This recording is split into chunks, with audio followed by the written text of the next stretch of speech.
ಪ್ರೀತಿಯ ಮಕ್ಕಳೇ, ಸಂವೇದ ಈ ಕ್ಲಾಸ್ ಕಲಿಕಾ ಕಾರ್ಯಕ್ರಮಕ್ಕೆ ತಮ್ಮೆಲ್ಲರಿಗೂ ಆತ್ಮೀಯ ಸ್ವಾಗತ. ಹಾಗಾದರೆ ಇವತ್ತು ನಾವು ಪ್ರಶ್ನೆಗಳ ಸ್ವರೂಪ ಒಂದು ಚರ್ಚೆ ಈ ಅಡಿಯಲ್ಲಿ ಎರಡನೇ ಅವಧಿಯಲ್ಲಿ 3 ಅಂಕದ ಪ್ರಶ್ನೆಗಳು ಮತ್ತು 4 ಅಂಕದ ಪ್ರಶ್ನೆಗಳ ಬಗ್ಗೆ ಚರ್ಚೆ ಮಾಡೋಣ ಸರ್. ಮೊದಲಿಗೆ ನಾವು 3 ಅಂಕದ ಪ್ರಶ್ನೆಗಳ ಸ್ವರೂಪ ಹೇಗಿರ್ಬೋದು ಅಂತ ನೋಡ್ಕೊಂಬರೋಣ ಮಕ್ಕಳ. ಇದು ದೀರ್ಘ ಉತ್ತರ ಬಯಸುವಂತಹ ಪ್ರಶ್ನೆಗಳಾಗಿರುತ್ತೆ ಹಾಗೂ ಸಾಮಾನ್ಯವಾಗಿ 6 ರಿಂದ 8 ಹಂತಗಳಲ್ಲಿ ನಾವಿದಕ್ಕೆ ಪರಿಹಾರವನ್ನು ಸೂಚಿಸಬಹುದಾಗಿದೆ. ಹಾಗಾದರೆ 3 ಅಂಕದ ಪ್ರಶ್ನೆಗಳು ಹೇಗಿರ್ಬೋದು ಅಂತ ನೋಡ್ಕೊಂಬರೋಣವಾ? ರೈಟ್. ಹಾಗಾದರೆ ಒಂದೊಂದೇ ಪ್ರಶ್ನೆಯನ್ನು ಚರ್ಚೆ ಮಾಡ್ತಾ ಅವ್ರ ಉತ್ತರವನ್ನು ಬಿಡಿಸೋದು ಹೇಗೆ ಅನ್ನೋದು ಕೂಡ ತಿಳ್ಕೊಳ್ಳಿಕ್ಕೆ ಸಾಧ್ಯ ಆಗುತ್ತೆ. ಹಾಗೆ ಈ ಹಿಂದೆ ಕಲ್ತಿರುವಂಥ ವಿಚಾರಗಳನ್ನ ಪುನರ್ಮನನ ಮಾಡ್ಕೊಂಡಂತ ಕೂಡ ಆಗತ್ತಲ್ವಾ ಸರ್? ಸೊ ಮೊದಲನೇ ಪ್ರಶ್ನೆ, ಕಿರಣನ ವಯಸ್ಸು ಅವನ ಮಗನ ವಯಸ್ಸಿಗಿಂತ 3ರಷ್ಟಿದೆ. 10 ವರ್ಷಗಳ ಹಿಂದೆ ಅವನ ವಯಸ್ಸು ಅವನ ಮಗನ ವಯಸ್ಸಿಗಿಂತ 5ರಷ್ಟಿತ್ತು. ಅವರಿಬ್ಬರ ಈಗಿನ ವಯಸ್ಸುಗಳು ಎಷ್ಟು ಅಂತ ಪ್ರಶ್ನಿಸಲಾಗ್ತಿದೆ. ಹೌದು, ಇಲ್ಲಿ ಪ್ರಶ್ನೆಯನ್ನು ಸೂಕ್ಷ್ಮವಾಗಿ ಗಮನಿಸಬೇಕು ಮಕ್ಕಳು. ಯಾಕಂದರೆ ಹೇಳಿಕೆ ರೂಪದ ಪ್ರಶ್ನೆಗಳನ್ನು ಕೊಟ್ಟಾಗ ಅದನ್ನು ಸಮೀಕರಣದ ರೂಪಕ್ಕೆ ತರೋದಿದೆಯಲ್ಲ, ಅಲ್ಲಿ ನಮ್ಮ ಮಕ್ಕಳು ಸ್ವಲ್ಪ ಬಹಳ ಜಾಗರೂಕತೆಯಿಂದ ಕೆಲಸವನ್ನು ನಿರ್ವಹಿಸಬೇಕಾಗತ್ತೆ. ಪ್ರಶ್ನೆನ ಮತ್ತೊಮ್ಮೆ ಓದ್ಕೊಳ್ಳೋಣ. ಕಿರಣನ ವಯಸ್ಸು ಅವನ ಮಗನ ವಯಸ್ಸಿಗಿಂತ 3ರಷ್ಟಿದೆ ಅಂತ ಕೊಟ್ಟಿದ್ದಾರೆ. ಹಾಗಾದರೆ ನಾವು ಈ ವಯಸ್ಸುಗಳನ್ನು ಹೋಲಿಕೆ ಮಾಡಬೇಕಿದೆ. ಹಾಗಾದರೆ ಹೋಲಿಕೆ ಮಾಡಲಿಕ್ಕೆ ಹೋಲಿಕೆ ಪಟ್ಟಿ ಬರ್ಕೊಳ್ಳೋಣಲ್ಲ. ಮೊದಲಿಗೆ ಹೋಲಿಕೆ ಪಟ್ಟಿಗೆ ಹಾಕೊಳ್ಳೋಣ. ಒಂದು ಕಡೆಗೆ ಮಗನ ವಯಸ್ಸನ್ನು ಬರ್ಕೊಳ್ಳೋಣ, ಹಾಗೆ ಇನ್ನೊಂದು ಕಡೆ ಕಿರಣನ ವಯಸ್ಸನ್ನು ಕೂಡ ಬರ್ಕೊಳ್ಳೋಣ. ಇಲ್ಲಿ ಕಿರಣನ ವಯಸ್ಸನ್ನು ಮಗನ ವಯಸ್ಸಿಗೆ ಹೋಲಿಕೆ ಮಾಡೋದ್ರಿಂದ ಮಗನ ವಯಸ್ಸನ್ನು ನಾನಿಲ್ಲಿ ಎಕ್ಸ್ ಅಂತ ತಗೊಳ್ತೇನೆ. ಈಗಿನ ವಯಸ್ಸು ಮಗನಿಗೆ ಎಕ್ಸ್ ಆದರೆ ಕಿರಣನ ವಯಸ್ಸು ಮಗನ ವಯಸ್ಸಿನ 3ರಷ್ಟಿದೆ. ಹಾಗಾದ್ರೆ ಇವರು 3x ಅಂತ ಬರಿಬೇಕು. ಮುಂದೆ ಪ್ರಶ್ನೆ ಮತ್ತೆ ಓದ್ಕೊಳ್ಳಿ. 10 ವರ್ಷಗಳ ಹಿಂದೆ ಅವನ ವಯಸ್ಸು ಅಂದರೆ ಕಿರಣನ ವಯಸ್ಸು ಅವನ ಮಗನ ವಯಸ್ಸಿಗಿಂತ 5ರಷ್ಟಿತ್ತು ಅಂತ ಹೇಳ್ತಿದ್ದಾರೆ. ಹಾಗಾದರೆ 10 ವರ್ಷಗಳ ಹಿಂದೆ ಇಬ್ರಿಗೂ ಎಷ್ಟು ವಯಸ್ಸಾಗಿತ್ತು ಮೊದಲು ಅದನ್ನು ಬರಿಬೇಕಲ್ಲ. ಸೊ ಮಗನಿಗೆ ಈಗ X ವರ್ಷಗಳಾದರೆ 10 ವರ್ಷದಿಂದ ಏನಾಗಿರುತ್ತೆ? 10 ವರ್ಷ ಕಡಿಮೆ ಇರುತ್ತೆ. ಅದನ್ನು ಹೇಗೆ ಬರೆಯೋದು? ಹೌದು, X - 10 ಸರ್. ಹಾಗಾದರೆ ಅವ್ರ ತಂದೆ ವಯಸ್ಸು ಎಷ್ಟಾಗಿರುತ್ತೆ ಈಗ ಕಿರಣಂದು? ಈಗಿನ ವಯಸ್ಸು ಕಿರಣ್ಗೆ 3x ಆಗಿದೆ ಅಂತಂದ್ರೆ 10 ವರ್ಷಗಳ ಹಿಂದೆ ಅವನು ಕೂಡ ಈಗಿನ ವಯಸ್ಸಿಗಿಂತ 10 ವರ್ಷ ಕಡಿಮೆ ಇರ್ತಾನೆ. ಹೌದಲ್ಲ? ಕಿರಣನ ವಯಸ್ಸು 3x - 10 ಅಂತ ಬರಿಬಹುದಾಗಿದೆ. ಇದು ಆತನ ವಯಸ್ಸು 10 ವರ್ಷಗಳ ಹಿಂದೆ. ಈಗ ಮತ್ತೆ ಪ್ರಶ್ನೆಯನ್ನ ಇನ್ನೊಮ್ಮೆ ಓದ್ಕೊಳ್ಳಿ, ಹಾಗೆ ಬರ್ಕೊಳ್ಳೋಣ. ಪ್ರಶ್ನೆ ಪ್ರಕಾರ ಏನಂತ ಹೇಳುತ್ತೆ? 10 ವರ್ಷಗಳ ಹಿಂದೆ ಕಿರಣನ ವಯಸ್ಸು ಅವನ ಮಗನ ವಯಸ್ಸಿಗಿಂತ 5ರಷ್ಟಿತ್ತು ಅಂತ. ಹಾಗಾದ್ರೆ 10 ವರ್ಷದಿಂದ ಕಿರಣನ ವಯಸ್ಸು ಎಷ್ಟಿತ್ತು? 3x - 10 ಆಗಿತ್ತು. ಮಗನ ವಯಸ್ಸು ಎಷ್ಟಿತ್ತು? x - 10 ಇತ್ತು. ಹಾಗಾದರೆ ಇವೆರಡನ್ನು ಹೋಲಿಕೆ ಮಾಡಿ ಬರಿಬೇಕಲ್ಲ. 3x - 10 = 5ರಷ್ಟು ಅಂದರೆ 5 × x - 10 ಆಗಿರಬೇಕು. ಸೊ ಈಗಾಗಲೇ ಇಲ್ಲಿ ನಿಮಗೆ ಒಂದು ಚರಾಕ್ಷರಳುವಂತಹ ಒಂದು ಸಮೀಕರಣ ಬಂದಿರೋದು ನೀವು ಗಮನಿಸಿರ್ತೀರ. ರೈಟ್. ಮುಂದೆ ನಾವೇನು ಮಾಡಬೇಕಾಗಿದೆ ಮಕ್ಕಳ? ಇದನ್ನು ಸಿಂಪ್ಲಿಫೈ ಮಾಡಬೇಕು ಅಷ್ಟೇ ಸರ್. ಇಲ್ಲಿ ಎಡಭಾಗದಲ್ಲಿ ಏನು ಬದಲಾವಣೆ ಮಾಡಲಿಕ್ಕಾಗಲ್ಲ. ಮೊದಲು ಬಲಭಾಗದಲ್ಲಿ ಆವರಣವನ್ನು ಬಿಡಿಸ್ಕೊಳ್ಬಹುದು. ಗುಣಕಾರ ಮಾಡಿದ್ರೆ 5 × x ಮಾಡಿದ್ರೆ 5x ಆಯಿತು. 5 × 10 ಮಾಡಿದಾಗ 50 ಬಂತು. ಈಗ ಚರಾಕ್ಷರಗಳನ್ನೆಲ್ಲ ಒಂದು ಕಡೆ ಗುಂಪು ಮಾಡೋಣ, ಹಾಗೆ ಸ್ಥಿರಾಂಕಗಳನ್ನ ಒಂದು ಕಡೆಗೆ ಸ್ಥಳಾಂತರಿಸೋಣ. ಸೊ ಈಗ -50 ಎಡಭಾಗಕ್ಕೆ ತಂದರೆ +50 ಆಗುತ್ತೆ. ಹಾಗೆ 3x ಬಲಭಾಗಕ್ಕೆ ತಂದರೆ -3x ಆಗುತ್ತೆ. ಅದನ್ನು ಹೀಗೆ ಬರೀಬೋದಲ್ಲ? ನಾವು ಅದನ್ನು 50 - 10 = 5x - 3x ಅಂತ ಬರ್ಕೋಬೋದಾಗಿದೆ. ಹೌದು. ಈಗ 50ರಲ್ಲಿ 10 ಕಳೆದ್ರೆ 40 ಬರ್ತಾ ಇದೆ. ಹಾಗೆ 5x - 3x ಮಾಡಿದ್ರೆ 2x ಬರುತ್ತೆ. ಸೊ 40ಕ್ಕೆ 2x ಸಮ ಆಗುತ್ತೆ. ಎರಡೂ ಕಡೆ 2ರಿಂದ ಭಾಗಿಸೋದ್ರಿಂದ ಎಕ್ಸ್ನ ಬೆಲೆ ಸಿಗತ್ತೆ. ಹಾಗಾದರೆ ಎಕ್ಸ್ ಬೆಲೆ ಎಷ್ಟಾಯಿತು? 20. ಹಾಗಾದರೆ ಎಕ್ಸ್ ಅನ್ನೋದೇನು? ಕಿರಣನ ಮಗನ ವಯಸ್ಸಾಗಿತ್ತು. ನನಗೆ ಯಾರ ವಯಸ್ಸು ಬೇಕು? ಅವ್ರ ತಂದೆ ವಯಸ್ಸು ಕೂಡ ಬೇಕು. ಈಗ ಬರ್ಕೊಳ್ಳೋಣ. ಮಗನ ವಯಸ್ಸು ಎಷ್ಟಾಗಿದೆ? 20 ವರ್ಷ ಆಗ್ತಾ ಇದೆ. ಅವ್ರ ತಂದೆ ವಯಸ್ಸು ಹೇಗೆ ಲೆಕ್ಕ ಹಾಕೋದು? ಕಿರಣನ ವಯಸ್ಸು ಮಗನ ವಯಸ್ಸಿನ 3ರಷ್ಟಿದೆ. ಸೊ 3 ಗುಣಿಸು 20 ಮಾಡಿದ್ರೆ 60 ವರ್ಷಗಳಾಯಿತು. ಸೊ ಕಿರಣನ ವಯಸ್ಸು 60 ವರ್ಷ ಅಂತ ಗೊತ್ತಾಗತ್ತೆ. ರೈಟ್, ಇನ್ನೊಂದು ಪ್ರಶ್ನೆ ನೋಡೋಣವಾ? ಬೈಕ್ ಒಂದನ್ನು ರವಿಯು ರು 50,000ಗಳಿಗೆ ಖರೀದಿಸ್ತಾನೆ. ಅದರ ಮೌಲ್ಯವು ವಾರ್ಷಿಕ 5% ದರದಲ್ಲಿ ಸವಕಳಿಗೊಂಡರೆ 2 ವರ್ಷಗಳ ಕೊನೆಯಲ್ಲಿ ಬೈಕ್ನ ಮೌಲ್ಯವನ್ನು ಕಂಡುಹಿಡಿಯಿರಿ. ಮಕ್ಕಳ, ನಾವು ಸಾಮಾನ್ಯವಾಗಿ ಗಮನಿಸಿರ್ತೇವೆ, ನಾವು ಯಾವುದೇ ವಸ್ತುವನ್ನು ಖರೀದಿಸಿದಾಗ ನಂತರದ ದಿನಗಳಲ್ಲಿ ಅದರ ಮೌಲ್ಯ ಕಡಿಮೆ ಆಗ್ತಾ ಹೋಗುತ್ತೆ. ಹೌದು, ಇದನ್ನು ನಾವು ಸವಕಳಿ ಅಂತ ಕರಿತೇವೆ, ವ್ಯಾಲ್ಯೂ ಡಿಪ್ರಿಸಿಯೇಷನ್ ಅಂತ ಕೂಡ ಹೇಳ್ತಾರೆ ಇದನ್ನು. ಸೊ ಇದಕ್ಕೆ ಹೇಗಪ್ಪ ಪರಿಹಾರವನ್ನು ನಾವು ಕಂಡುಹಿಡಿಯೋದು ಅಂತಂದರೆ, ನಮ್ಗೀಗಾಗಲೇ ಚಕ್ರ ಬಡ್ಡಿಯನ್ನು ಕಂಡುಹಿಡಿಯುವಂತಹ ಸೂತ್ರದ ಪರಿಚಯ ಇದೆ. ಹೌದು, ಅದನ್ನು ಬಳಸ್ಕೊಂಡು ನಾವು ಇದಕ್ಕೆ ಪರಿಹಾರವನ್ನು ಸೂಚಿಸಬಹುದಾಗಿದೆ. ರೈಟ್. ಹಾಗಾದರೆ ಇಲ್ಲಿ 50,000 ರೂಪಾಯಿ ಕೊಟ್ಟು ಏನು ಅವನು ಬೈಕನ್ನು ಖರೀದಿಸ್ಕೊಂಡಿದ್ದ ಅದೇ ಅಸಲು ಬೆಲೆ ಆಗಿರುತ್ತೆ ಅಲ್ಲ ಸರ್?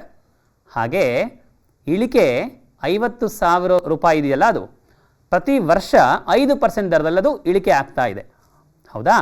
ಹಾಗಾದರೆ 2 ವರ್ಷಗಳ ಕೊನೆಯಲ್ಲಿ ಬೈಕ್ನ ಮೌಲ್ಯವನ್ನು ನಾವು ಇಲ್ಲಿ ಲೆಕ್ಕ ಹಾಕಬೇಕಿದೆ. ಹೇಗೆ ಮಾಡೋದು? ಸರ್, ಈಗಾಗಲೇ ಹೇಳ್ದಂಗೆ ಚಕ್ರಬಡ್ಡಿಯ ಸೂತ್ರ ನಮಗೆ ಗೊತ್ತಿರಬೇಕು. ಹಾಗಾದರೆ ಚಕ್ರಬಡ್ಡಿಯ ಸೂತ್ರವನ್ನೇ ಬಳಸ್ಕೊಂಡು ಈ ಲೆಕ್ಕವನ್ನು ಬಿಡಿಸ್ಬೋದಲ್ಲ ಸರ್? ಅದನ್ನು ಹೇಗೆ ಮಾಡೋದು ಅನ್ನೋದು ನೋಡ್ಕೊಂಬರೋಣಲ್ಲ. So A is equal to P times 1 - r/100 whole to the power of n ಅಂತ ಬರ್ಕೊಂಡಿದ್ದೀನಿ. ಅನಿಲ್ ಸರ್, ನಾವೀಗಾಗಲೇ ಇದನ್ನು ಚಕ್ರಬಡ್ಡಿ ಸೂತ್ರವನ್ನು ಬಳಸಿ ಬರಿಬಹುದು ಅಂತ ಹೇಳಿದ್ವಿ. ಆದರೆ ಇಲ್ಲಿ ಆ ಸೂತ್ರದಲ್ಲಿ ಸ್ವಲ್ಪ ಮಾರ್ಪಾಡನ್ನು ಯಾಕೆ ಮಾಡ್ಕೊಂಡಿದ್ದೀವಿ ಅಂತ ನಾವು ಮಕ್ಕಳಿಗೆ ತಿಳಿಸ್ಕೊಟ್ಬಿಡೋಣವಾ? ಹೌದು, ಇಲ್ಲಿ ಪ್ರಶ್ನೆಯಲ್ಲಿ ಮೌಲ್ಯವು ಸವಕಳಿಯಾದರೆ ಅಂತ ಹೇಳಿದ್ದಾರೆ. ಹಾಗಾದರೆ ಒಂದು ನಿರ್ದಿಷ್ಟ ದರದಲ್ಲಿ ಬೆಲೆ ಇಳಿಕೆ ಆಗ್ತಾ ಇದೆ. ಸಾಮಾನ್ಯವಾಗಿ ಬಡ್ಡಿ ಲೆಕ್ಕಾಚಾರ ಮಾಡಬೇಕಾದ್ರೆ ನಾವೇನು ಮಾಡ್ತೇವೆ? ಬಡ್ಡಿ ಹೆಚ್ಚಾಗ್ತಾ ಹೋಗುತ್ತೆ, ಹಾಗಾಗಿ ಅಲ್ಲಿ ಪ್ಲಸ್ ಚಿಹ್ನೆ ಇರುತ್ತೆ. ಆ ದರದಲ್ಲಿ ಬೆಲೆ ಹೆಚ್ಚಾಗ್ತಾ ಹೋಗ್ತಾ ಇರುತ್ತೆ, ಹಾಗಾಗಿ ಪ್ಲಸ್ ಚಿಹ್ನೆ ಇರಬೇಕಾಗತ್ತೆ, ಧನ ಸಂಖ್ಯೆ ಸೂಚಿಸುತ್ತೆ. ಆದರೆ ಇಲ್ಲಿ ಋಣ ಚಿಹ್ನೆ ಯಾಕಪ್ಪ ಅಂತ ಹೇಳಿದ್ರೆ ಬೆಲೆ ಕಡಿಮೆ ಆಗ್ತಾ ಹೋಗ್ತಾ ಇದೆ. ಹಾಗಾಗಿ ನಾನಿಲ್ಲಿ 1 - r/100 whole raise to power of n ಅನ್ನೋದನ್ನು ಬರ್ಕೊಳ್ತೀವಿ. P A is equal to P times 1 - r/100 whole to the power of n ಅಂತ ಓದ್ತೀವಿ. ಇಲ್ಲಿ ಬೆಲೆಗಳನ್ನು ಆದೇಶ ಮಾಡೋಣ. ಅಸಲು ಬೆಲೆ 50,000 ಆಯಿತು, ಇಂಟು 1 - ಶೇಕಡ ದರ 5 ಇದೆ, ಇಂಟು ಇಲ್ಲಿ ನಾವು ಗಮನಿಸ್ಬೋದು 2 ವರ್ಷಗಳ ಅವಧಿ ಅಂತ ಹೇಳಿದ್ರಲ್ಲ ಸರ್, ಅದಕ್ಕೆ n ಬೆಲೆ 2 ಅಂತ ಬರ್ಕೊಂಡಿದೆ. ಹೌದು ಹೌದು. ಮುಂದೆ ಇದು ಸಂಕ್ಷೇಪ ಮಾಡ್ತಾ ಹೋದಾಗ ನಾವು ಬ್ರ್ಯಾಕೆಟ್ನಲ್ಲಿರೋದನ್ನು ಮೊದಲಿಗೆ ಗಮನಿಸ್ತೀವಿ, ಹೌದಲ್ವಾ ಮಕ್ಕಳ? ಇಲ್ಲಿ ಲಾಸ ಆಗಿ 100 ತೆಗೆದುಕೊಂಡಾಗ ಇದು 100ರ ಭಾಗ 100 - 5 ಇದರ ಹೋಲ್ ಸ್ಕ್ವೇರ್ ಆಗುತ್ತೆ. ಹಾಗಾದರೆ ಮೊತ್ತ 50,000 ಗುಣಿಸು 95/100 ಇದರ ವರ್ಗ ಅಂತ ಬರ್ಕೋಬೋದು. ಸೊ ಹಾಗಾದರೆ ಇದು ಎ ಇಸ್ ಈಕ್ವಲ್ ಟು 50,000 ಗುಣಿಸು 95 × 95/100/100 ಆಯಿತು. ಹೌದು, ಛೇದದಲ್ಲಿರುವಂತಹ 100 ಮತ್ತು 100ನ್ನು ಗುಣಿಸಿದಾಗ ಅದು 10,000 ಆಗುತ್ತೆ. ಹಾಗೆ 95ರ ವರ್ಗ 9,025. ಹಾಗಂದರೆ ಮೊತ್ತ ಎ ಅಂತಂತಂದರೆ 9,025ರ 5ರಷ್ಟು ಅಂತಂತ ಆಯಿತು. ಹಾಗಾದರೆ ಮೊತ್ತ ಎಷ್ಟು ಬಂತು ಮಕ್ಕಳ? ಹೌದು, ನೀವೀಗಾಗಲೇ ಎಲ್ಲ ಗುಣಿಸಿಟ್ಟಿದ್ದೀರಾ. ಇದು ಎ ಇಸ್ ಈಕ್ವಲ್ ಟು 45,125. ಹಾಗಾದರೆ ನಾವು 2 ವರ್ಷಗಳ ಹಿಂದೆ ಬೈಕಿಗೆ ಕೊಟ್ಟದ್ದು 50,000. ಹೌದು. ಸೊ ಇದು ಇಳಿಕೆ ಆಗೋದ್ರಿಂದ 2 ವರ್ಷಗಳ ನಂತರ ಬೈಕ್ನ ದರ ಎಷ್ಟಪ್ಪ ಆಗಿರುತ್ತೆ ಅಂತಂತಂದರೆ ಇದು 45,125 ದರವನ್ನು ಹೊಂದಿರುತ್ತೆ ಇದರ ಬೆಲೆ. ಹೌದು, ತಿಳಿತಲ್ಲ ಮಕ್ಕಳೇ? ರೈಟ್. ಈಗ ಇಲ್ಲೊಂದು ಪ್ರಶ್ನೆ ಇದೆ. ಒಂದು ವರ್ಷದಲ್ಲಿ ಠೇವಣಿ ಮೇಲೆ ನೀಡಿದಂಥ ಬಡ್ಡಿಯನ್ನು, ಸರಳ ಬಡ್ಡಿಯನ್ನು ಕೊಡ್ತಾ ಹೋಗಿದ್ದಾರೆ. ಸೂಕ್ತ ಪ್ರಮಾಣದೊಂದಿಗೆ ಅದನ್ನು ನಕ್ಷೆಯ ಮೇಲೆ ಪ್ರತಿನಿಧಿಸಬೇಕು. ಮಕ್ಕಳು, ಈಗಾಗಲೇ ನಿಮಗೆ ಆಲೇಖಗಳ ಪರಿಚಯ ಆಗಿದೆ. ಹಾಗಾದರೆ ಸುಲಭವಾಗಿ ನೀವೀಗ ಈ ನಕ್ಷೆಯನ್ನು ಬಿಡಿಸ್ತೀರಾ ಅಂತ ನಾನಾದರೂ ಭಾವಿಸ್ತೇನೆ. ಎಲ್ಲರೂ ಗ್ರಾಫ್ ಪೇಪರ್ ರೆಡಿ ಮಾಡ್ಕೊಂಡ್ರಾ? ಸ್ಕೇಲು ಪೆನ್ಸಿಲ್ ತಗೊಳ್ಳಿ, ಗುರ್ತು ಮಾಡಲಿಕ್ಕೆ ಶುರು ಮಾಡಿ. ಎಕ್ಸ್ನ ಬೆಲೆಗಳು ಗೊತ್ತಿದೆ, ವೈ ನಿರ್ದೇಶಾಂಕಗಳ ಬೆಲೆಗಳು ಕೂಡ ಅಲ್ಲಿ ಕೊಡಲಾಗಿದೆ. ಇಲ್ಲಿ ಠೇವಣಿ ಅನ್ನೋದನ್ನು ಎಕ್ಸ್ ಅಕ್ಷದ ಮೇಲೆ, ಹಾಗೆ ಸರಳ ಬಡ್ಡಿಯನ್ನು ವೈ ಮೇಲೆ ಗುರುತಿಸಬೇಕಾಗತ್ತೆ, ಹೌದಲ್ವಾ? ಸೊ ಈಗ ಎಲ್ಲರೂ ಗ್ರಾಫ್ ಶೀಟನ್ನು ರೆಡಿ ಮಾಡ್ಕೊಂಡಿದ್ದೀರಾ, ಅಕ್ಷಗಳನ್ನು ಗುರುತಿಸಿದ್ದೀರಾ. ಎಕ್ಸ್ ಅಕ್ಷದ ಮೇಲೆ ನಾವಿಟ್ಟಂತಹ ಠೇವಣಿಯನ್ನು ನಾವು ಗುರುತಿಸ್ತಾ ಹೋಗ್ತಾ ಇದ್ದೀವಿ. ಮೂಲ ಬಿಂದುವಿನಲ್ಲಿ 0ಯನ್ನು ಸೂಚಿಸ್ತಾ ಇದ್ದೇವೆ. ಹಾಗೆ ಎಕ್ಸ್ ಅಂದರೆ ನಾವಿಲ್ಲಿ ಮರಿಬಾರ್ದು, ಇದರ ಮಾನವನ್ನು ನಾವು ಬರಿಬೇಕಾಗತ್ತೆ. ಎಕ್ಸ್ ಅಕ್ಷದ ಮೇಲೆ 1 ಸೆಂಟಿಮೀಟರನ್ನು ನಾವು ಪ್ರತಿ 1000 ರೂಪಾಯಿಗಳ ಮುಖಾಂತರ ಪ್ರತಿನಿಧಿಸ್ತಾ ಇದ್ದೇವೆ. ಹಾಗೆಯೇ ವೈ ಅಕ್ಷದಲ್ಲಿ ಸರಳ ಬಡ್ಡಿ ಎಷ್ಟು ಬರ್ತಾ ಇದೆ ಅದನ್ನು 1 ಸೆಂಟಿಮೀಟರ್ಗೆ 80 ರೂಪಾಯಿಗಳಂತೆ ನಾವು ಪ್ರತಿನಿಧಿಸ್ತಾ ಹೋಗ್ತಿದ್ದೇವೆ. ಹೌದು. ಸೊ ಗಮನಿಸಿದಾಗ ನೋಡಿ, ಈಗ ಎಕ್ಸ್ ಅಕ್ಷದ ಮೇಲೆ ಆ ಬಿಂದುಗಳನ್ನು ಗುರುತಿಸ್ತಾ ಹೋಗೋಣ. 1000, ನಂತರ 2000, ಮುಂದೆ 3000, ಹಾಗೆ 4000, ಕೊನೆಗೆ 5000. ಹಾಗೆ ವೈ ಅಕ್ಷದ ಮೇಲೆ 80 ರೂಪಾಯಿ, ಹೌದಲ್ವಾ? ನಂತರ 160, 240, 320, ಹಾಗೆ 400. ಮಕ್ಕಳೇ, ಈಗಾಗಲೇ ನಿಮಗೆ ನಿರ್ದೇಶಾಂಕಗಳನ್ನ ಗುರುತಿಸೋದು ಹೇಗೆ ಅಂತ ಗೊತ್ತಾಗಿದೆ, ಹೌದಲ್ವಾ? ಹೇಗೆ ಗುರುತಿಸ್ತೀರಿ? ಮೊದಲ ನಿರ್ದೇಶಾಂಕ ಏನಲ್ಲಿ 1000, 80. ಅಂದರೆ ಎಕ್ಸ್ನ ನಿರ್ದೇಶಾಂಕ ಬಿಂದು 1000, ವೈ ನಿರ್ದೇಶಾಂಕ ಬಿಂದು 80 ಅಂತ ಹೇಳ್ತೀರಿ. ಅದನ್ನು ಹೇಗೆ ಗುರುತಿಸೋದು?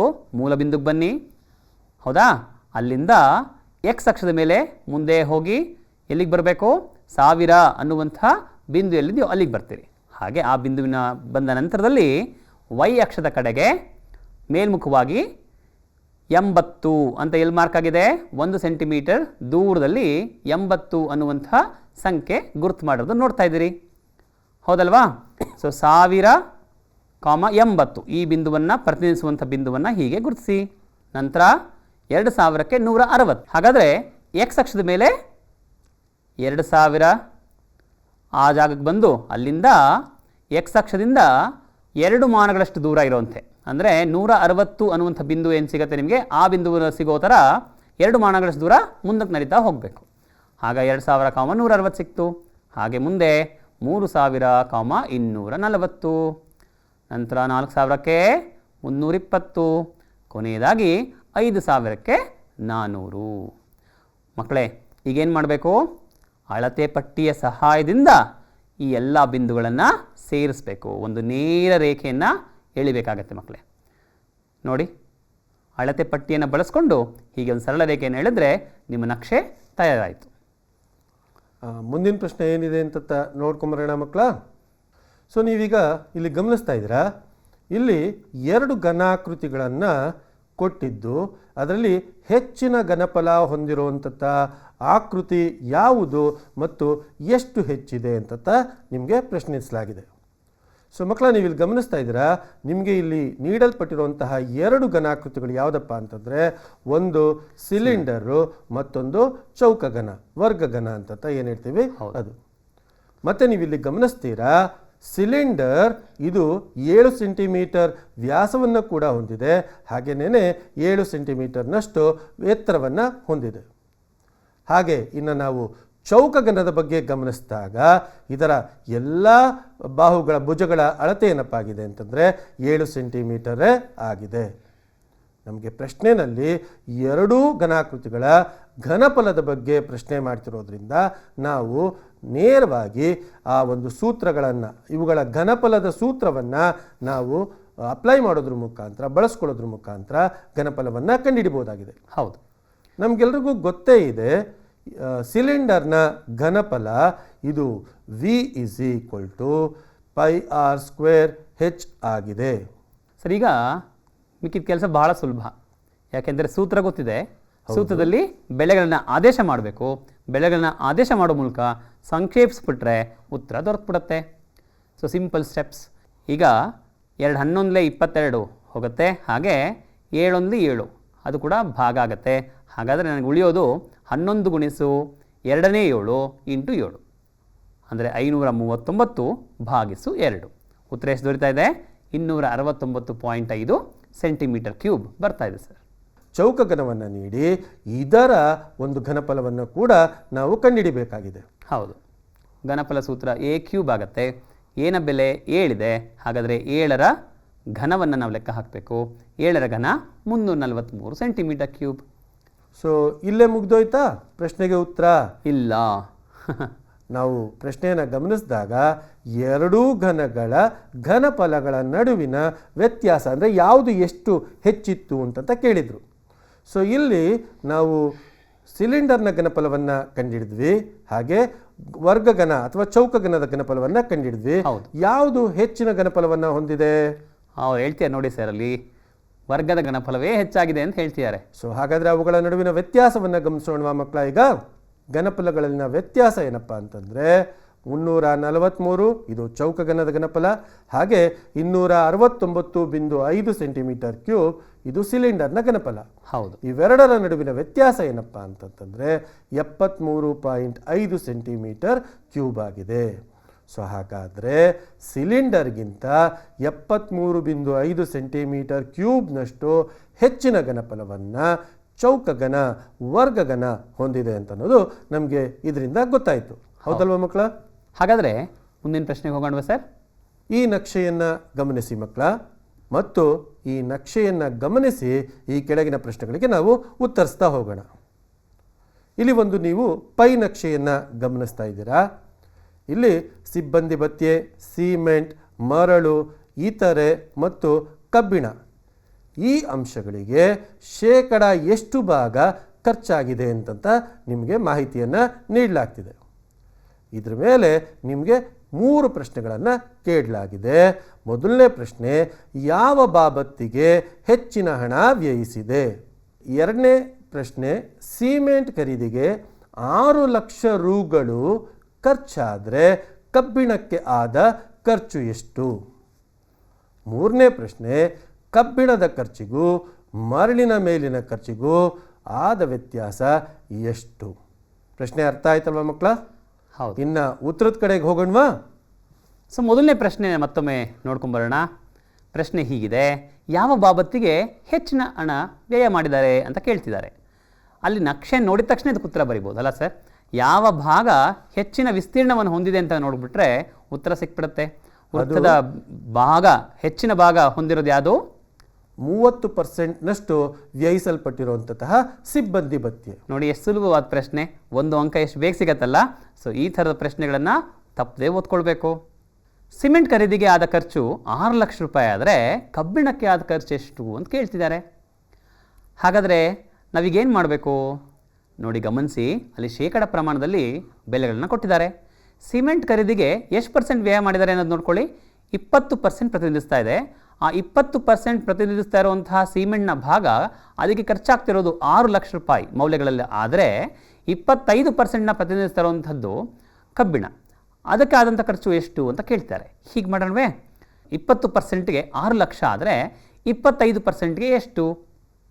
ಇದನ್ನು ನಾವು ಸಂಕ್ಷೇಪ ಮಾಡಿದಾಗ ಓರೆ ಗುಣಾಕಾರದ ಮುಖಾಂತರ 20% ಅನ್ನೋದು 6 ಲಕ್ಷವನ್ನು ಪ್ರತಿನಿಧಿಸೋದಾದರೆ 25% ಏನು ಅಂತಂದರೆ ಇದು 25 ಗುಣಿಸು 6 ಲಕ್ಷ ಭಾಗಿಸು 20 ಆಗುತ್ತೆ. ಇದನ್ನು ನಾವು ಮತ್ತಷ್ಟು ಸಂಕ್ಷೇಪ ಮಾಡಿದಾಗ ಗೊತ್ತಾಗುತ್ತೆ, ಇದು ನಿಮಗೆ ಬಂದಿರೋ ಉತ್ತರನೇ ಅದು 7,50,000 ಕಬ್ಬಿಣಕ್ಕೆ ಖರ್ಚಾದ ಹಣ ಅಂತ ಆಯಿತು. ಈಗ ಇದರ 3ನೇ ಉಪಪ್ರಶ್ನೆ ಬಗ್ಗೆ ಗಮನ ಕೊಡೋಣ ಮಕ್ಕಳ. ರೈಟ್. ಪ್ರಶ್ನೆ ಹೀಗಿದೆ, ಕಬ್ಬಿಣದ ಖರ್ಚಿಗೂ ಮರಳಿನ ಮೇಲಿನ ಖರ್ಚಿಗೂ ಆದ ವ್ಯತ್ಯಾಸ ಎಷ್ಟು ಅಂತ ಕೇಳ್ತಿದ್ದಾರೆ. ನೀವು ಚಿತ್ರವನ್ನು ಗಮನಿಸ್ತಾ ಇದ್ದೀರಾ. ಕಬ್ಬಿಣದ ಖರ್ಚು ಶೇಕಡ 25, ಮರಳಿನ ಖರ್ಚು ಶೇಕಡ 15. ಅವುಗಳ ನಡುವಿನ ವ್ಯತ್ಯಾಸ ಎಷ್ಟಪ್ಪ ಅಂತಂದರೆ 10%. ಸೊ ನಾವೀಗಾಗಲೇ 2ನೇ ಪ್ರಶ್ನೆಯಲ್ಲಿ ತಿಳ್ಕೊಂಡಿದ್ದೇವೆ, ಕಬ್ಬಿಣಕ್ಕೆ ಆದಂತಹ ಖರ್ಚು 6 ಲಕ್ಷ ಅಂದರೆ 20%ನಷ್ಟು ಅನ್ನೋದು 6 ಲಕ್ಷ ಆದರೆ 10% ಅನ್ನೋದು ಎಷ್ಟು? ಸೊ ಮತ್ತೆ ಅದೇ ರೀತಿಯಲ್ಲಿ ಓರೆ ಗುಣಕಾರ ಮಾಡೋ ಮೂಲಕ ಲೆಕ್ಕಕ್ಕೆ ಉತ್ತರವನ್ನು ಪಡ್ಕೊಳ್ಬಹುದು. 10 ಗುಣಿಸು 6 ಲಕ್ಷ ಭಾಗಿಸು 20. ಹಾಗಾದರೆ ಉತ್ತರ ಏನು ದೊರೀತಾ ಇದೆ? ಇಲ್ಲೇ ಗೊತ್ತಾಗ್ಬಿಡುತ್ತೆ. ಹೌದಲ್ವ ಸರ್? ಮಕ್ಕಳಿಗೆ ಆಗಲೇ ಉತ್ತರ ಬರೆದಿದ್ದಾರೆ ಅಂತ ಅಂದ್ಕೊಳ್ತೀನಿ. ಯಾಕೆಂದರೆ ಶೇಕಡ 20ಕ್ಕೆ 6 ಲಕ್ಷ ಆದರೆ ಶೇಕಡ 10ಕ್ಕೆ ಎಷ್ಟು ಅಂತಂದರೆ ಅದರಲ್ಲಿ ಅರ್ಧ ಇರುತ್ತಲ್ಲ, ಹಾಗಾದರೆ ಅದು 3 ಲಕ್ಷ ಆಗಿರಬೇಕು. ರೈಟ್. ಹಾಗಾದರೆ 3 ಪ್ರಶ್ನೆಗಳಿಗೆ ಉತ್ತರ ಬರೆದಿದ್ದೀವಿ. 4 ಅಂಕದ ಪ್ರಶ್ನೆಗಳು. ಈ ಪ್ರಶ್ನೆಗಳ ಸ್ವರೂಪ ಹೇಗಪ್ಪ ಇರುತ್ತೆ ಅಂತಂದರೆ, ಇದು ದೀರ್ಘ ಉತ್ತರ ಬಯಸುವಂತಹ ಪ್ರಶ್ನೆ ಆಗಿರುತ್ತೆ. ಅಂದರೆ ಇದರ ದೀರ್ಘ ಉತ್ತರ ಬಯಸೋ ಪ್ರಶ್ನೆಗಳಲ್ಲಿ 2ನೇ ವಿಧದ ಪ್ರಶ್ನೆ ಆಗಿರುತ್ತೆ. ಹಾಗೂ ಇದನ್ನು ನಾವು ಸಾಮಾನ್ಯವಾಗಿ 8-10 ಹಂತಗಳಲ್ಲಿ ಪರಿಹಾರ ಸೂಚಿಸ್ಬೋದು ಪ್ರಶ್ನೆಗಳಾಗಿರುತ್ತೆ. ಹೌದು. ಆ ಥರದೊಂದು 2 ಪ್ರಶ್ನೆ ನೋಡ್ಕೊಂಬರೋಣ ಸರ್. ಹೌದು ಸರ್. ಸೊ ಇಲ್ಲೊಂದು ಆಕೃತಿಯನ್ನು ನೀಡಿದ್ದಾರೆ. ಈ ಆಕೃತಿಯ ಅಳತೆಗಳನ್ನು ಕೊಡ್ತಾ ಹೋಗಿದ್ದಾರೆ. ಅಂದರೆ ಆ ಸೆಗ್ಮೆಂಟ್ಸ್ನ ಅಳತೆಗಳನ್ನು, ರೇಖಾಖಂಡಗಳ ಅಳತೆಗಳನ್ನು ಕೊಟ್ಟಿದ್ದಾರೆ. A P is equal to 6 metre, P R is equal to 12 metre, D R is equal to 6 metre, E Q is equal to 8 metre, C R is equal to 6 metre, B P is equal to 10 metre. ಹೀಗಿದ್ದರೆ ಆಕೃತಿ A B C D E ಇದರ ವಿಸ್ತೀರ್ಣವನ್ನು ಕಂಡುಹಿಡಿಯಿರಿ ಅಂತ ಕೇಳ್ತಿದ್ದಾರೆ. ಮಕ್ಕಳ, ಚಿತ್ರದಲ್ಲಿ ನೀವು ಗಮನಿಸ್ತೀರಾ, A B C D E ಅನ್ನುವಂತಹ ಒಂದು ದೊಡ್ಡ ಆಕೃತಿಯಲ್ಲಿ ಹಲವಾರು ಆಕೃತಿಗಳಿರೋದನ್ನು ಗಮನಿಸ್ತೀರಾ. ಇಲ್ಲಿ 4 ತ್ರಿಭುಜಗಳಿರೋದನ್ನು ಗಮನಿಸ್ತಾ ಇದ್ದೀರಾ. ಹಾಗೇನೇ ಒಂದು ತ್ರಾಪಿಜ್ಯ ಕೂಡ ಇದೆ. ಹಾಗಾದರೆ ನಾವಿಲ್ಲಿ ಏನಪ್ಪ ಮಾಡಬೇಕಾಗಿದೆ ಅಂದರೆ, ಎ ಬಿ ಸಿ ಡಿ ಇನ ವಿಸ್ತೀರ್ಣವನ್ನು ಕಂಡುಹಿಡಿಬೇಕಂದ್ರೆ ಅದರಲ್ಲಿರುವಂತಹ ಪ್ರತಿ ಆಕೃತಿಯ ವಿಸ್ತೀರ್ಣವನ್ನು ಕಂಡುಹಿಡಿಬೇಕು. ಅಂದರೆ ದೊಡ್ಡ ತ್ರಿಭುಜವಾಗಿರುವಂತಹ ತ್ರಿಭುಜ ಎ ಡಿ ಇನ ವಿಸ್ತೀರ್ಣ, ತ್ರಿಭುಜ ಎ ಪಿ ಬಿನ ವಿಸ್ತೀರ್ಣ, ತ್ರಿಭುಜ ಡಿ ಆರ್ ಸಿನ ಉತ್ತೀರ್ಣ, ಹಾಗೇನೇ ಒಂದು ತ್ರಾಪಿಜ್ಯ ಇದೆಯಲ್ಲ, ನಿಮಗೆ ಈಗ ಪಿಂಕ್ ಕಲರ್ನಲ್ಲಿ ಸೂಚಿಸಲ್ಪಡ್ತಾ ಇದೆಯಲ್ಲ, ಆ ತ್ರಾಪಿಜ್ಯ ಬಿ ಪಿ ಆರ್ ಸಿ ಇದರ ವಿಸ್ತೀರ್ಣವನ್ನು ಕೂಡ ಕಂಡುಹಿಡ್ಕೊಳ್ಳೋದು ಮುಖಾಂತರ ಇವೆಲ್ಲವನ್ನು ಒಟ್ಟಾರೆಯಾಗಿ ಹೇಳಿದಾಗ ನಮಗೆ ದೊಡ್ಡ ಆಕೃತಿ A B C D E ಇದರ ವಿಸ್ತೀರ್ಣವನ್ನು ನಾವು ಹೇಳ್ಬೋದಾಗಿದೆ. ಸೊ ಹಾಗಾದರೆ ಒಂದೊಂದೇ ಆಕೃತಿಯ ವಿಸ್ತೀರ್ಣವನ್ನು ನಾವೀಗ ಗಮನಿಸ್ತಾ ಹೋಗೋಣವಾ? ಹೌದು, ಮಾಡೋಣ ಸರ್. ತ್ರಿಭುಜದ ವಿಸ್ತೀರ್ಣವನ್ನು ಲೆಕ್ಕ ಹಾಕ್ಲಿಕ್ಕೆ ಈಗಾಗಲೇ ಅವರಿಗೆ ಸೂತ್ರ ಗೊತ್ತಿದೆ, ಹೌದಲ್ಲ ಮಕ್ಕಳೇ? ತ್ರಿಭುಜದ ವಿಸ್ತೀರ್ಣ ಲೆಕ್ಕ ಹಾಕಲಿಕ್ಕೆ ಸೂತ್ರ ಏನು? ಹೌದು, ಅರ್ಧ ಇಂಟು ಪಾದ ಇಂಟು ಎತ್ತರ. ಈಗ ನೀವಿಲ್ಲಿ ನೋಡ್ತಾ ಇರೋದು ತ್ರಿಭುಜ ಎ ಇ ಡಿಯ ವಿಸ್ತೀರ್ಣವನ್ನು ಲೆಕ್ಕ ಹಾಕಲಿಕ್ಕೆ ಹೊರಟಿದ್ದೀವಿ.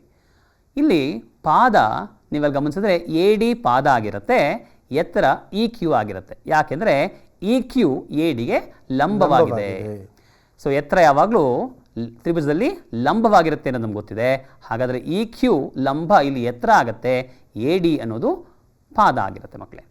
ಎ ಡಿಯ ಉದ್ದ ಹೆಂಗೆ ಸಿಗತ್ತೆ ನಮಗೆ? ನೀವಲ್ಲಿ ಗಮನಿಸಿದ್ರೆ ಎ ಡಿ ಅನ್ನೋದು ರೇಖಾಖಂಡದ ಮೇಲೆ ಪಿ ಕ್ಯೂ ಮತ್ತು ಆರ್ ಅನ್ನುವಂಥ ಮತ್ತೆ 3 ಬಿಂದುಗಳಿದೆ, ಹೌದಾ?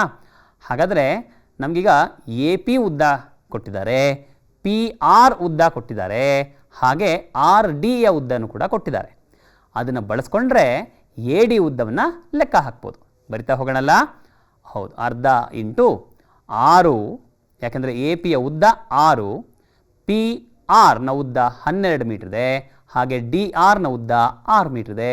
6 + 12 + 6 ಇದರ ಮೊತ್ತ ಎ ಡಿ ಪಾದದ ಉದ್ದವನ್ನು ಕೊಡುತ್ತೆ.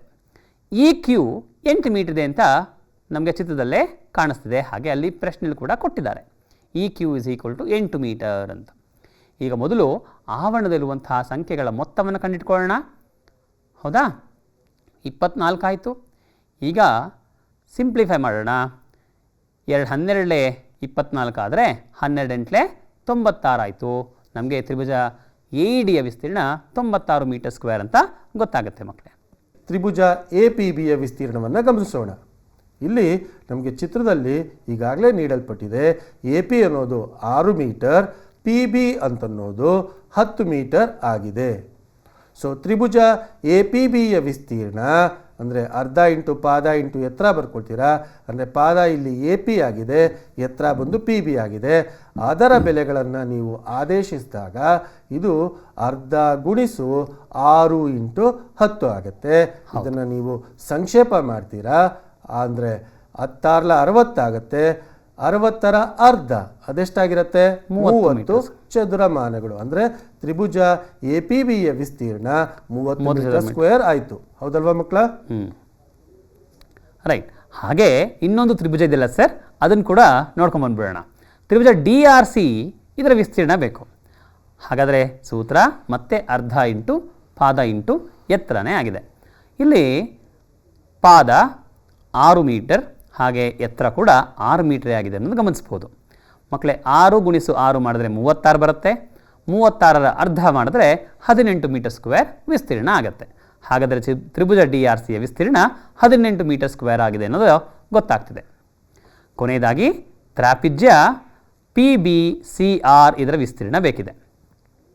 ಸೊ ನಮಗೆ ಗೊತ್ತಿದೆ ಈಗಾಗಲೇ ತ್ರಾಪಿಜ್ಯದ ವಿಸ್ತೀರ್ಣ ಅಂತಂದರೆ ಇದು ಅರ್ಧ ಇಂಟು ಸಮಾಂತರ ಬಾಹುಗಳ ಮೊತ್ತ ಗುಣಿಸು ಅದರ ನಡುವಿನ ಅಂತರ ಅಂತ. ಹೌದು. ಸೊ ಹಾಗಾದರೆ ವಿಸ್ತೀರ್ಣ, ಈ ತ್ರಾಪಿಜ್ಯ ಪಿ ಬಿ ಸಿ ಆರ್ನ ವಿಸ್ತೀರ್ಣ ಅನ್ನೋದು ಅರ್ಧ ಇಂಟು ಪಿ ಆರ್ ಇಂಟು ಮತ್ತು ಸಮಾಂತರ ಬಾಹುಗಳು ಯಾವುದಿದೆ ಮಕ್ಕಳ, ಪಿ ಬಿ ಮತ್ತು ಸಿ ಆರ್, ಇವುಗಳ ಮೊತ್ತ ಅಂದರೆ ಅರ್ಧ into P R into P B plus C R ಆಗಿರುತ್ತೆ. ಈಗ ಅವುಗಳ ಬೆಲೆಯನ್ನು ಆದೇಶಿಸ್ತಾ ಹೋಗೋಣ. ಸೊ ಪಿ ಆರ್ ಎಷ್ಟು ನಮಗೆ ಗೊತ್ತಾಗ್ತಿದೆ, ಇದು 12. ಹಾಗೆಯೇ ಪಿ ಬಿ 10, ಸಿ ಆರ್ ಅನ್ನೋದು 6. ಇವುಗಳ ಬೆಲೆಯನ್ನು ಆದೇಶಿಸಿ ಸಂಕ್ಷೇಪ ಮಾಡಿದಾಗ ಇದು ಅರ್ಧ ಗುಣಿಸು 12 ಮತ್ತು 10 + 6, ಇದರ ಮೊತ್ತ 16. ಇವುಗಳನ್ನು ಗುಣಿಸಿದಾಗ, ಹೌದು, ಸೊ ಗುಣಿಸಿದಾಗ ಇದು ನಮಗೆ 2 ರಿಂದ 12 ಸಂಕ್ಷೇಪ ಮಾಡ್ತೀವಿ, 6 ಪಟ್ಟು ಹೋಗುತ್ತೆ, 16 ಉಳಿಯುತ್ತೆ. ಸೊ ಹಾಗಾದರೆ ತ್ರಾಪಿಜ್ಯ ಪಿ ಬಿ ಸಿ ಆರ್ನ ವಿಸ್ತೀರ್ಣ 96 ಮೀಟರ್ ಸ್ಕ್ವೇರ್ ಆಯಿತು. ಹೌದಲ್ವಾ ಮಕ್ಕಳ? ಈಗ ನನಗೆ ಪೂರ್ಣ ವಿಸ್ತೀರ್ಣ ಬೇಕು, ಎ ಬಿ ಸಿ ಡಿ ಆಕೃತಿಯ ವಿಸ್ತೀರ್ಣ ಬೇಕು ಅಂತ ಹೇಳಿದ್ರೆ ಏನು ಮಾಡಬೇಕು, ಇವುಗಳ ಮೊತ್ತವನ್ನು ಕಂಡುಹಿಡಿದ್ರೆ ಆಯಿತು. ಹಾಗಾದರೆ 96 + 30 + 18 + 96, ಇವುಗಳ ಮೊತ್ತ ಎಷ್ಟಾಗಿದೆ ಅಂತ ಬರೆದ್ರೆ ಅದೇ ಆಕೃತಿ ಎ ಬಿ ಸಿ ಡಿಯ ವಿಸ್ತೀರ್ಣ ಆಗಿರುತ್ತೆ. ಒಟ್ಟು ಎಷ್ಟಾಯಿತು, ನಿಮಗೂ ಇದೇ ಉತ್ತರ ಬಂದಿದೆ ಅಂತ ಅಂದ್ಕೊಳ್ತೇನೆ, 240 metre square. So M I = 3.5 centimetre, I S = 6.5 centimetre, ಕೋನ ಎಮ್ = 75 ಡಿಗ್ರಿ, ಕೋನ ಐ = 105 ಡಿಗ್ರಿ, ಹಾಗೆ ಕೋನ ಎಸ್ 120 ಡಿಗ್ರಿ ಇರುವಂತೆ ಒಂದು ಚತುರ್ಭುಜ ಎಮ್ ಐ ಎಸ್ ಟಿಯನ್ನು ರಚನೆ ಮಾಡಿ ಅಂತ ಕೇಳಿದ್ದಾರೆ. ಹಾಗಾದರೆ ಅವರೇ ಈಗ ರಚನೆನ ಶುರು ಮಾಡಿರ್ತಾರೆ ಅಂತ ಅಂದ್ಕೊಳ್ತೇನೆ. ಮೊದಲಿಗೆ ಏನು ಮಾಡಿದ್ರಿ? ಹೌದು, ಮೊದಲು ಕಚ್ಚಾ ಚಿತ್ರವನ್ನು ಬಿಡಿಸ್ಕೊಳ್ಬೇಕು ಮಕ್ಕಳೇ. ಅದಾದ ಮೇಲೆ ನಿಧಾನವಾಗಿ ರಚನೆಯನ್ನು ಪ್ರಾರಂಭ ಮಾಡಿ. ಮೊದಲು ಎಮ್ ಐ 3.5 ಸೆಂಟಿಮೀಟರ್ ಇರುವಂತೆ ಒಂದು ರೇಖಾಖಂಡವನ್ನು ಹೇಳ್ಕೊಳ್ಳಿ. ಯಾಕೆ ಅಂತ ಹೇಳಿದ್ರೆ ಎಮ್ ಕೋನ ಮತ್ತು ಐ ಎರಡೂ ಕೋನಗಳು ಕೊಟ್ಟಿದ್ದಾರೆ ನಮಗೆ. ಆ ಎರಡೂ ಪಾದ ಕೋನಗಳು ಗೊತ್ತಿರೋದ್ರಿಂದ ಕೋನದ ರಚನೆ ಸುಲಭ ಆಗುತ್ತೆ. ಹಾಗಾದರೆ ಎಮ್ ಐ 3.5 ಸೆಂಟಿಮೀಟರ್ ಇರುವಂತೆ ರೇಖಾಖಂಡವನ್ನು ಎಳೆದು ಆ ಭಾಗದಲ್ಲಿ 75 ಡಿಗ್ರಿ ಕೋನ ಎಂ ಬಿಂದುವಿನಲ್ಲಿ, ಹಾಗೆ 105 ಡಿಗ್ರಿ ಕೋನವನ್ನು ಐ ಬಿಂದುವಿನಲ್ಲಿ ರಚಿಸಬೇಕು. ಐ ಬಿಂದುವಿನಲ್ಲಿ 105 ಡಿಗ್ರಿ ಕೋನವನ್ನು ರಚನೆ ಮಾಡಿದ ಮೇಲೆ ಐ ಬಿಂದುವಿನಿಂದ 6.5 ಸೆಂಟಿಮೀಟರ್ ದೂರದಲ್ಲಿ ಎಸ್ ಬಿಂದುವನ್ನು ಗುರುತಿಸಿ ಎಸ್ ಬಿಂದುವಿನಲ್ಲಿ 120 ಡಿಗ್ರಿ ಕೋನವನ್ನು ಏರ್ಪಡುವಂತೆ ಕೋನವನ್ನು ರಚಿಸಬೇಕು. ಹೌದಲ್ಲ? ಈಗ ಎಸ್ ಬಿಂದುವಿನಿಂದ ಎಳೆದ ರೇಖೆ ಹಾಗೆ ಎಂ ಬಿಂದುವಿನಿಂದ ಎಳೆದ ರೇಖೆ ಎರಡೂ ಸಂಧಿಸುವಂಥ ಬಿಂದು ಟಿ ಆಗಿರುತ್ತೆ. ಹಾಗಾದರೆ ಎಮ್ ಐ ಎಸ್ ಟಿ ಎನ್ನುವಂಥ ಚತುರ್ಭುಜ ನಮ್ಗೆ ಸಿಕ್ಕೇ ಬಿಡ್ತು. ತಿಳಿದಲ್ಲ ಮಕ್ಕಳೇ? ನೀವು ಇದನ್ನು ಮಾಡಿದ್ದೀರಾ ಅಂತ ಅಂದ್ಕೊಳ್ತೇನೆ. ನಿಮಗೂ ಇದೇ ರೀತಿ ಆಕೃತಿ ದೊರೆತಿದೆ ಅಂತ ಭಾವಿಸ್ತೇನೆ. ಹೌದಲ್ವಾ? ಸೊ ಈ ರೀತಿ 4 ಅಂಕದ ಪ್ರಶ್ನೆಗಳು ಕೂಡ ಪರೀಕ್ಷೆಗಳಲ್ಲಿ ಕೇಳಬಹುದಾಗತ್ತೆ ಮಕ್ಕಳೇ. ತಿಳಿತಲ್ಲ? ಸೊ ಪಠ್ಯಪುಸ್ತಕದಲ್ಲಿ ಇನ್ನೂ ಹೆಚ್ಚಿನ ಪ್ರಶ್ನೆಗಳು ಇದೇ ಥರದ್ದಿದೆ. ಅವುಗಳನ್ನು ಬಿಡಿಸಿ ಇನ್ನೂ ಹೆಚ್ಚಿನ ವಿಚಾರವನ್ನು ತಿಳ್ಕೊಳ್ಳಿಕ್ಕೆ ಪ್ರಯತ್ನ ಪಡಿ. ಯಶಸ್ಸು ನಿಮ್ಮದಾಗಲಿ ಅಂತ ಹಾರೈಸ್ತಾ ಇಂದಿನ ತರಗತಿಗೆ ಧನ್ಯವಾದಗಳನ್ನು ಅರ್ಪಿಸ್ತೇವೆ. Thank you. ನಮಸ್ಕಾರ. ನಾನು ಸುರೇಶ್ ಕೆ, ಸಹ ಶಿಕ್ಷಕ GHPS ಜೋಡಿಕರೇನಹಳ್ಳಿ, ರಾಮನಗರ ತಾಲೂಕು ಮತ್ತು ರಾಮನಗರ ಜಿಲ್ಲೆ. ಹಾಗೆ ನಾನು ಅನಿಲ್ ಕುಮಾರ್ CN, ಸಹ ಶಿಕ್ಷಕ ಸರ್ಕಾರಿ ಪ್ರೌಢಶಾಲೆ ಅರಳಾಳ್ ಸಂದ್ರ, ರಾಮನಗರ ತಾಲೂಕು, ರಾಮನಗರ ಜಿಲ್ಲೆ.